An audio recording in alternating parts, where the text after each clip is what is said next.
Hi there, I'm David Karger, and I'm going to be talking to you about a phase transition and a quadratic time unbiased estimator for network reliability.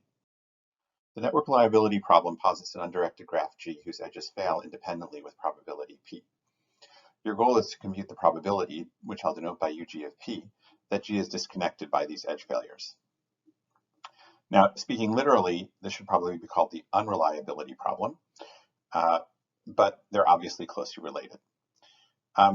The parameters for this problem are going to be n, the number of vertices in the graph, and m, the number of edges. The minimum cut C, and I'm going to also use G of P to denote the result of the edges of G failing with probability P. So what I'm asking for is the probability that G of P is disconnected.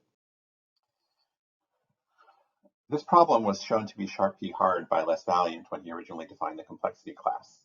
And so we don't have much hope of finding an exact solution. Instead, we look for approximation algorithms. In 1995, I gave the first fully polynomial randomized approximation scheme for this unreliability problem of estimating the probability that the graph becomes disconnected. And when a graph is very reliable, the unreliability is the harder quantity to approximate because you can approximate the reliability, the probability that it stays connected, by 1. This algorithm used small code enumeration and DNF counting, and it ran roughly n to the 5th time, although our experiments showed that it was running more in n cubed time. Things stayed idle for about 20 years, and then in 2014, Harris and Srinivasan gave a new algorithm for network reliability that sort of explained why our experimental runtimes were n cubed. And they had some very interesting new techniques there, which led to some further work. In 2016, I developed a very simple approximation algorithm for this problem, which ran in n cubed time. And in 2017, I improved that running time to n to the 2.71 using some recursive techniques. Also the same year, Guo and Jerem finally came up with the first fully polynomial randomized approximation scheme for the reliability problem, that is the complement of the unreliability problem. This problem is particularly hard for unreliable networks that are very unlikely to be connected. And you might not want to use these networks for your computers, but they're very interesting and important in studying certain physical quantities. So it's nice to have an approximation algorithm for both directions. So in this work, I'm going to show you an algorithm with a quadratic runtime, order n squared. And it is based on generating a low variance unbiased estimator, which therefore gives you an answer that's within 1 plus epsilon of the target with probability 1 minus delta. And the algorithm is pretty easy to describe. For large unreliabilities, you're going to use naive Monte Carlo estimation. You're just going to run experiments to see how often the graph disconnects. And so this is going to be a linear time algorithm. On the other hand, when the unreliability is small, we're going to dust off the recursive contraction algorithm.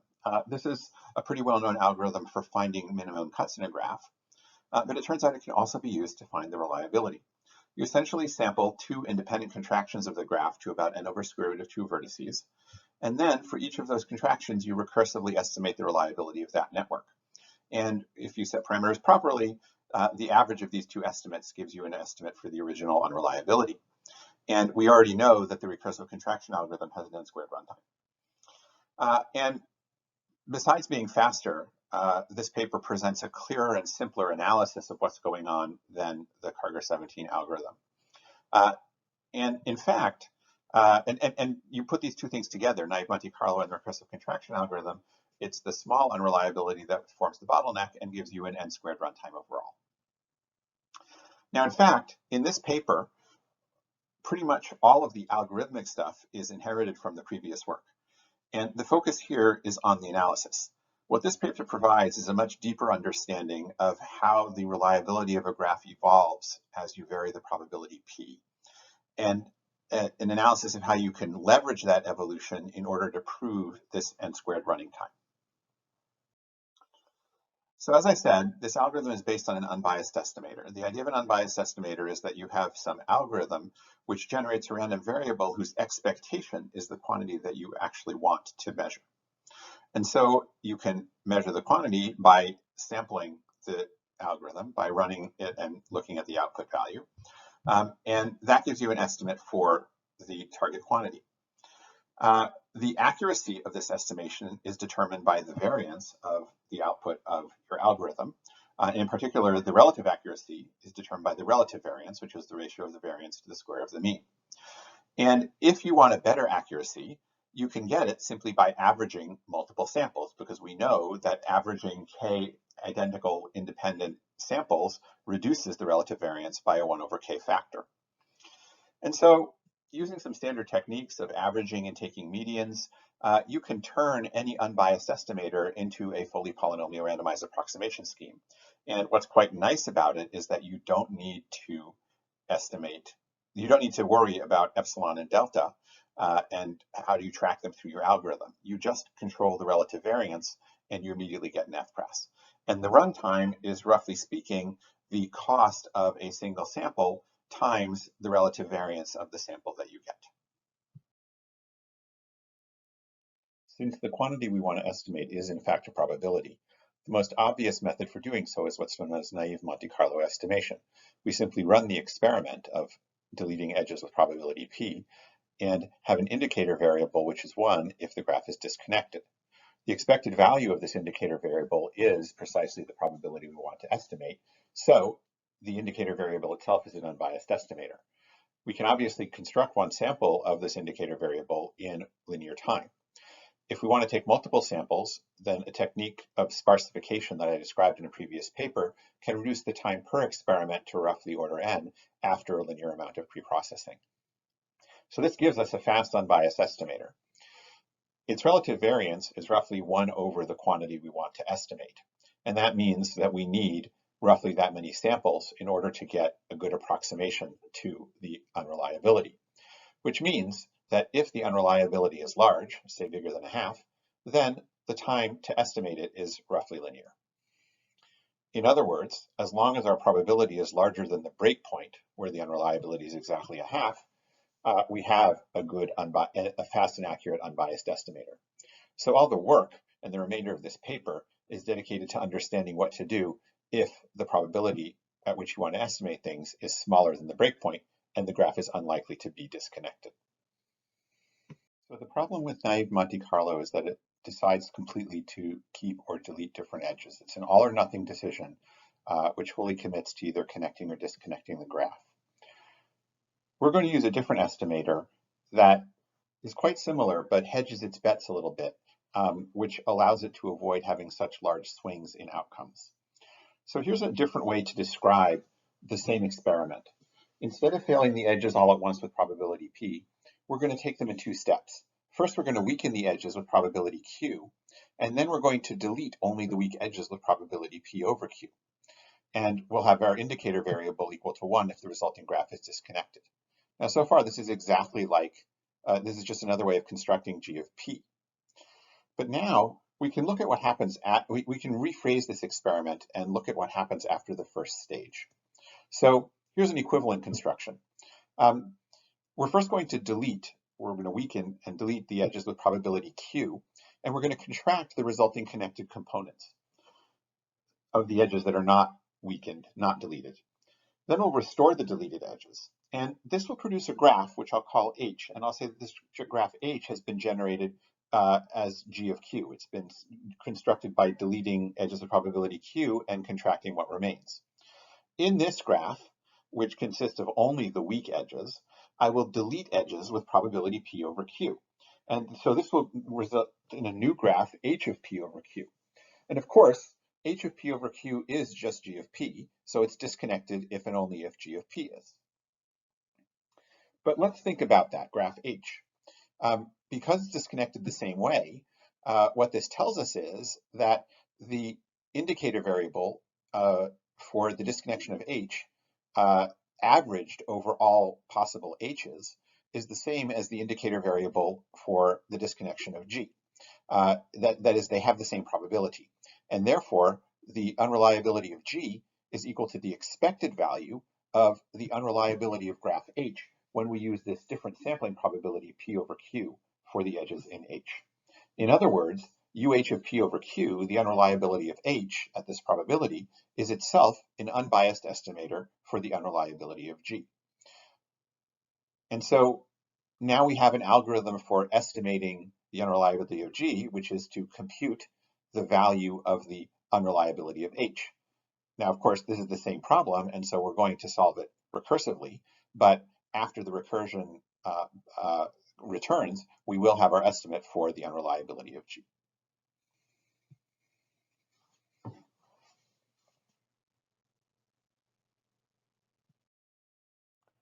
So now we have this unbiased estimator, and in order to use it in an algorithm, we need to know its relative variance. And this is the key theorem of the paper. I show that there's a strong point, a certain probability S, close to the breakpoint, such that the estimator has a relative variance of q to the minus c whenever our probability is below that strong point. And here's how we use that algorithmically. We set q for our estimator so that q to the c is a half, and this induces a relative variance of 2. We generate our random h, and we recursively estimate the unreliability of h. Now, this gives us an estimator with a relative variance of 2, and those 2's multiply out through the recurrence. So in order to control that, at each step of the recurrence, we actually average 2 independent trials of this estimator together in order to bring the relative variance back down to 1 at each layer of the recurrence. Now, previous work has shown that each of the subgraphs has size about n over the square root of 2. And that lets us write down a running time recurrence. Because for your graph of size n, we simply generate 2 graphs of size n over square root of 2 and recursively estimate their unreliabilities. And so this gives a typical recurrence whose evaluation is a runtime of order n squared log n. And if you look at it, this task of generating 2 subgraphs of size n over root 2 by contraction and recursing, that is just the recursive contraction algorithm. So that's what we're using for our estimator. So now we can outline our general approach. We define a breakpoint B where the unreliability is equal to a half. And for any p larger than B, the unreliability is at least that large, which means that naive Monte Carlo estimation has small relative variance, and we can estimate the desired quantity in order m time.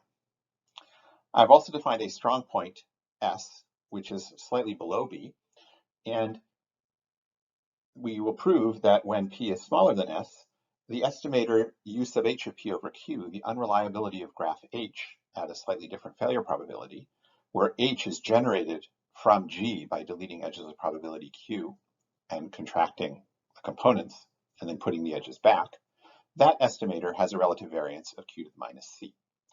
And so I can set Q to the C equals 1/2 and recurse in order to get an estimator for the unreliability. And this yields essentially the recursive contraction algorithm as an estimator for the unreliability with a runtime of order n squared log n. So of course, both of these algorithms are pretty straightforward to implement. Now, you notice I said S is less than B, and so we still have to think about the regime between the breakpoint and the strong point. So for this, we prove one other interesting result. We prove that the transition from the breakpoint to the strong point is actually very rapid, that shortly after the unreliability drops to a half, the unbiased estimator's relative variance becomes small. And in fact, these two quantities are so close that even at the strong point, the unreliability is still quite large. It hasn't had time to shrink a great deal because the unreliability at B is quite large. And therefore, it is actually acceptable to use naive Monte Carlo estimation all the way down to the strong point, and it still runs quickly. So all of this paper's work is really analytic. The crux is to prove this bound of Q to the minus C on the relative variance of this unbiased estimator, where we build a contracted version of graph G and then look at the reliability of that contracted graph. So in order to do that, here are a few definitions that will be useful. I'm going to look at all of the cut values in the graph, enumerated as CI. Notice that the graph becomes disconnected when some cut in the graph fails. So we're just interested in the union of the cut failure probability of the cut failure events. The probability that a cut of value CI fails is just P to the CI.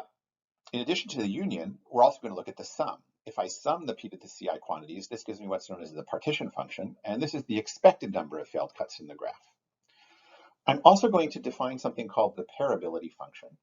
denoted by xg of p. And this is like the partition function for pairs of cuts.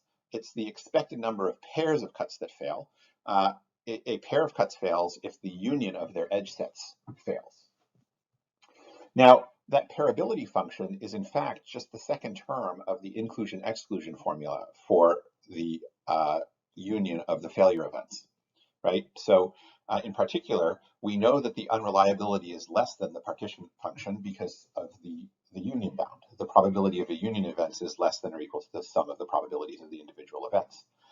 Taking the second inclusion-exclusion term, we know that the unreliability is greater than the partition function minus the pairability.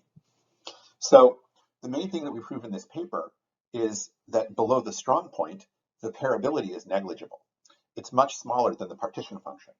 And therefore, the unreliability is sandwiched between two almost identical quantities and is equal to both of them. That is, below the strong point, the unreliability is roughly equal to the partition function. And that means that the relative variance of the unreliability estimator is roughly equal to the relative variance of the corresponding partition function, at least when Q is large, as it is for our case, because we're setting Q to the C equal to 1/2. And therefore, instead of analyzing the unreliability, we can focus our attention on analyzing the partition function. And since the partition function is a sum instead of a union, it's much easier to analyze. So what we're going to have to do is prove that the relative variance of the partition function of the random H is roughly Q to the minus C. So here is a slightly more analytic look at the role of this pairability function. We're interested in the relative variance of our unbiased estimator use of H and P over Q. So that is the expectation of the square divided by the square of the expectation. Now, the definition of the unbiased estimator and our analysis shows that the expectation of it is just the unreliability of G at P. So that's what goes into the denominator. Now we start to simplify or approximate. First of all, we know that the unreliability is less than the partition function by the union bound. So we can replace the unreliability by the partition function in the numerator. Also, using inclusion-exclusion, we know that the unreliability is larger than the partition function minus the pairability. So we can put that into the denominator and still have an upper bound on the relative variance. But now, if the pairability is truly negligible compared to the partition function, we can take it out as an error term and conclude that the relative variance of the quantity that we are interested in is roughly equal to the relative variance of ZH, the partition function of H, when the pairability is small. And that lets us look at this sum, the partition function, instead of the messy unreliability formula. So before getting to the proof, let's build some intuition about why Q to the minus C is the right relative variance. Let's consider the simplest possible graph of two vertices connected by C edges. The unreliability of this graph is just P to the C because all C of those edges have to be deleted for the graph to disconnect. Now let's consider our unbiased estimator, where we weaken the edges or delete them with probability Q, contract what's left, and then put back the edges that we weakened. Well, with probability Q to the C, we're going to delete all of the edges and be left with two isolated vertices. When we put those edges back, we're going to have the graph G again. If we fail to weaken any of the edges, then the two vertices are going to be contracted to a single vertex, and the resulting graph H will have an unreliability of 0. So the only contribution to the unreliability of H is when we do delete all of the edges, when we do weaken all of the edges to generate H, and we end up with G. That happens with probability Q to the C. If it happens, then H is the same graph with the C connecting edges, and the probability that we delete them all is P over Q to the C. And so if we square that probability, we get P over Q to the 2C.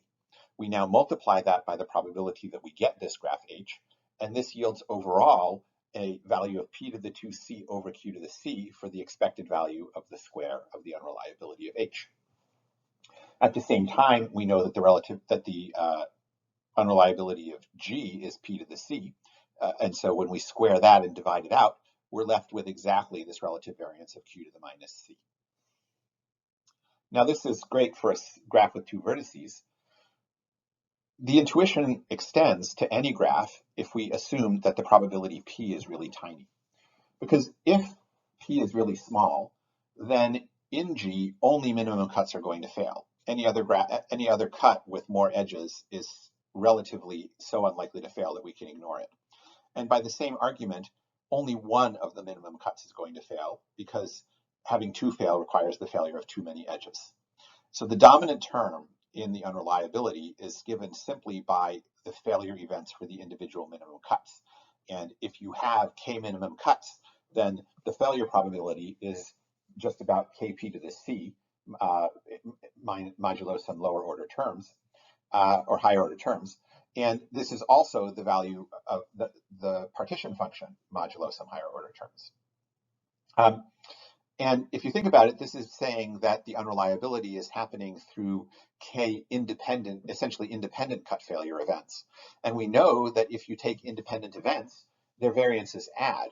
And so in fact, having more minimum cuts only decreases the relative variance of our unreliability estimator.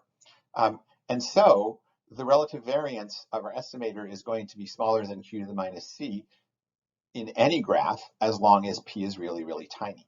In other words, every graph has some kind of strong point where the relative variance gets small. All we need to do is show that it's actually a very large strong point so that we can switch over to the recursive contraction algorithm at a good time.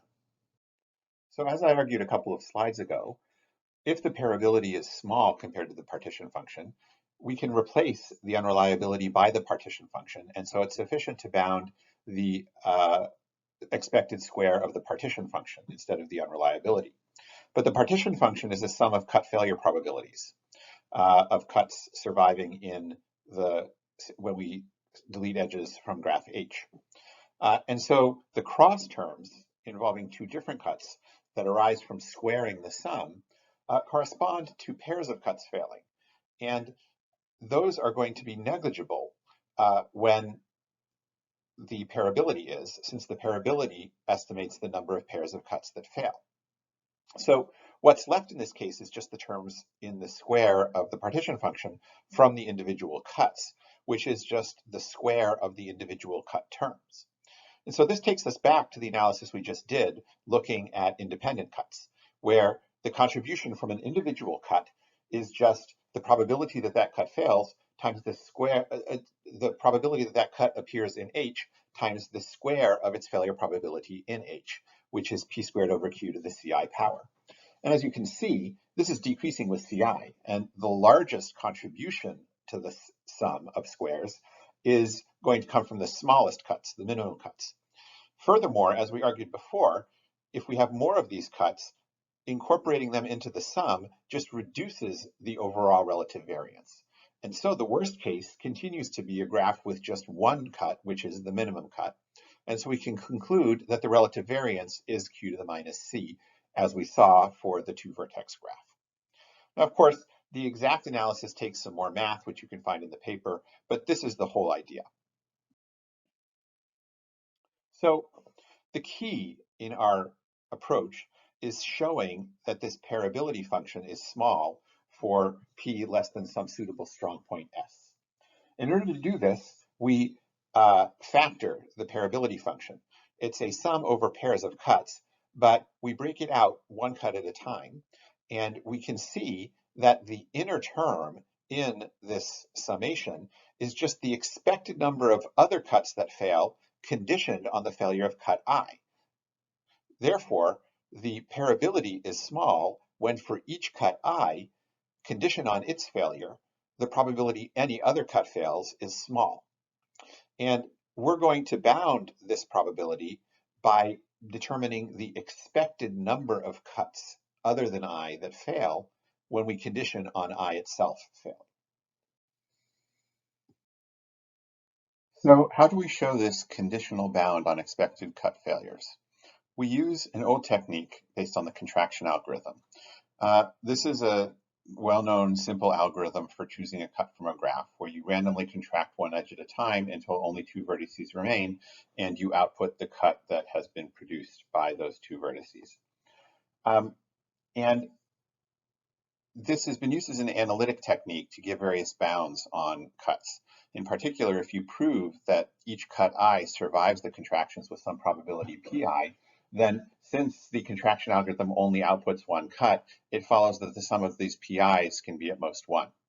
And so if, for example, you show that each PI is greater than or equal to some P to the CI, where CI is the value of the corresponding cut, then you've shown that the sum of the P to the CIs, which is just the partition function, is also less than or equal to 1. And so, in fact, the first contraction algorithm paper in 1992 showed this for PI roughly equal to 2n to the minus 2ci over c, which proves that the partition function is at most a half whenever p to the c is less than or equal to n to the minus 2. That is, it bounds the expected number of surviving cuts for this value of p. And so we generalize this technique to conditional cut failures. We again use the contraction algorithm, but we refuse to contract edges from cut I.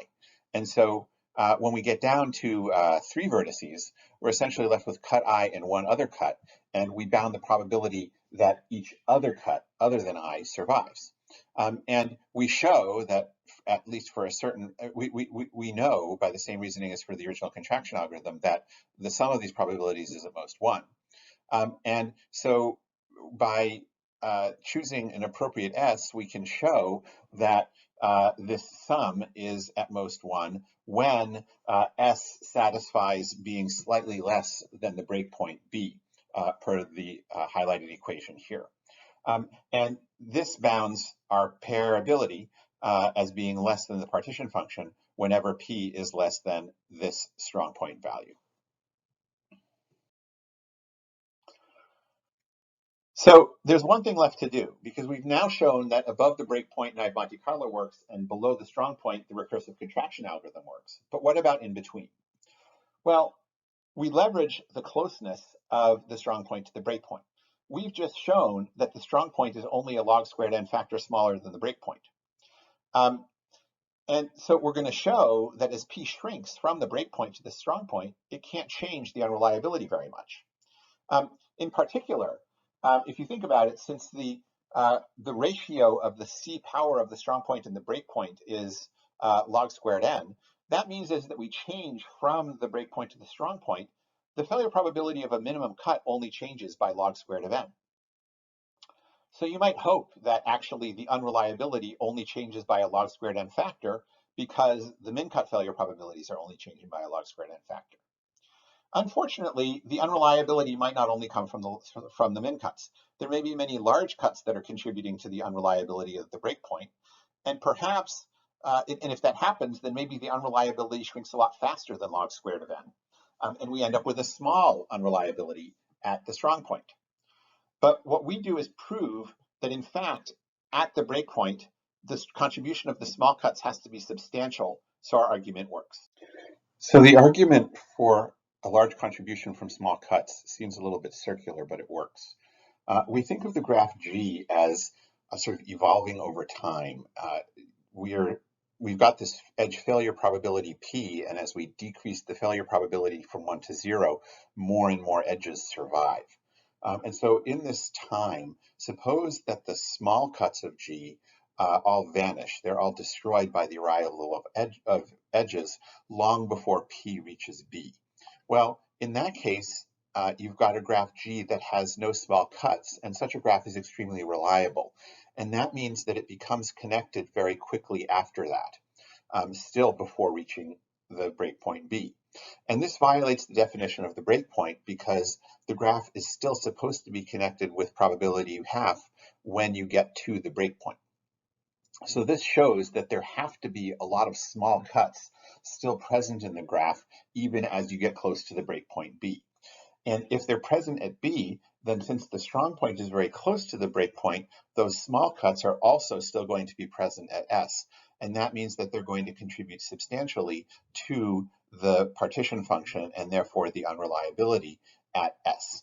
And so working through the math of this, we can conclude that the unreliability at S is still larger than 1 over any polynomial, which is sufficient to give us a fast running time for naive Monte Carlo, even if we run it all the way down to the strong point. So in conclusion, the summary of the algorithm is that it's an algorithm that produces an unbiased estimator for the unreliability. It does so by running naive Monte Carlo estimation when the probability of failure is above the strong point, and running the recursive contraction algorithm when the probability of failure is below the strong point. And the bottleneck, the slow part of this algorithm, is for small probabilities, for small unreliabilities, and it is the order n squared runtime of the contraction algorithm. I'm going to finish this talk with a few conjectures. The first is that I don't yet have quite the right bound on the partition function at the strong point. I believe that the partition function and, in fact, the unreliability at the strong point should be 1 over a polylog instead of a quasi-polynomial. I also believe that the relative variance of q to the minus c is unconditionally true. So I was able to prove it only below the strong point, and prove it through a complicated series of reductions. But I believe that, in fact, the two vertex graph with C edges connecting them is the worst case for the relative variance. And it would be really nice if there was a direct proof of that fact, if we could just show that any other graph had a larger relative variance than the two vertex graph. This would tell us that we can use the contraction algorithm at all stages and don't have to branch on whether to use naive Monte Carlo or not. And so finally, I will conjecture that this isn't the end for faster algorithms. I believe that there is a linear time estimator. And the reasoning behind this is that the hard case for our algorithm is where you only have a few small cuts. The place where the relative variance is large is graphs that have only a few small cuts. But graphs that only have a few small cuts are very reliable. You don't really need to pay attention to any of the larger cuts. And so there ought to be a better way to estimate their unreliability. On the other hand, graphs with many small cuts have a much smaller relative variance. And so you don't need to replicate as many subproblems. And so you should be able to get a much faster version of the recursive contraction algorithm. So thank you very much for listening. I hope you found it interesting. And of course, you're welcome to contact me with any questions.